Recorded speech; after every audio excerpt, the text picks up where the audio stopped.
Frank, an unbelievable night of boxing. Dalton Smith has just done the business. The belt collector picks up the European title. Yeah, look, what we always wanted him to do. He's collected them all now, and now he goes for the world title. He's number 2.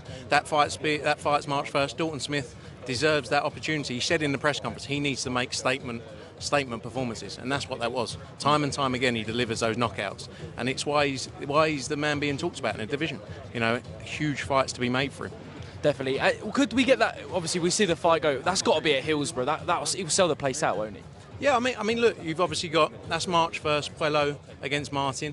I don't know whether it would be. I doubt it would be called straight away. I think there's going to be a bit of time really for that. But I definitely see within the next 12 months him fighting for the world title. But I think the key is now for Dalton is activity, because he's had 9 months out of the ring, and with a performance like that, we need to get him back in as soon as possible. Back to Sheffield. You know, it was a shame we couldn't go to Sheffield tonight with the venue not available, but we've got to get him back to Sheffield and a massive performance in Sheffield, and then I think the world title will be close. Josh Taylor.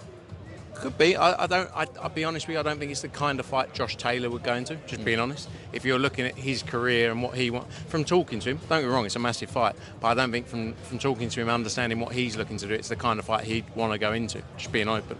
Definitely. And Conah Walker, I mean, I could not believe what I was seeing. I mean, reflect on Conah Walker becoming the new British and Commonwealth champion, Frank. Yeah, it's why we love watching boxing. You know, what was he, 9 rounds down probably in that fight, and then just out of nowhere.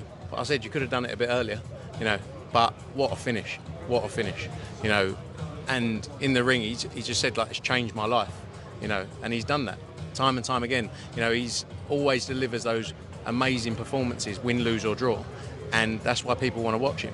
And he's got some big fights ahead of him, you know. He's given himself some huge opportunities off the back of that. Could we see him headline in Wolverhampton next? Yeah, definitely. Or, you know, like we got a lot of talent in Birmingham. You know, we saw the show with Galao Yafai, you know, a show, maybe a double header there. There's big opportunities for him, you know.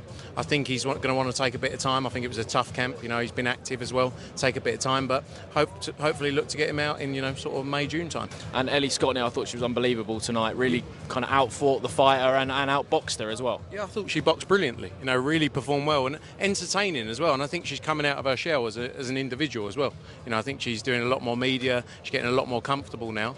And, you know, I thought that was a great performance. She always brings entertaining performances when she fights. You know, so it'll be interesting to see what she does next. Obviously, unified champion, 122, Ring Magazine champion as well. But I think the weight is starting to probably get to her a little bit. So I think possibly 126 will be the plan next. Definitely. And final one from me. Last night you announced Sky Nicholson and Shanika Johnson on a world title double header, headlined by George Kambosos. Brilliant fight night in Sydney. Yeah, unbelievable. It's actually the first time I go to Australia, March 22nd. I'm looking forward to it. Yeah, Sky Nicholson, Shanika Johnson, George Kambosos back out, and also Terra Moana, as David Diamante calls him. Yeah, excited for that one. You know, it's going to be a big show. George Kambosos is a big character as well, so official announcement on that early next week. Perfect. Looking forward to it. Frank, cheers, thank you very much. Thanks very much. Cheers. Thank you. Cheers.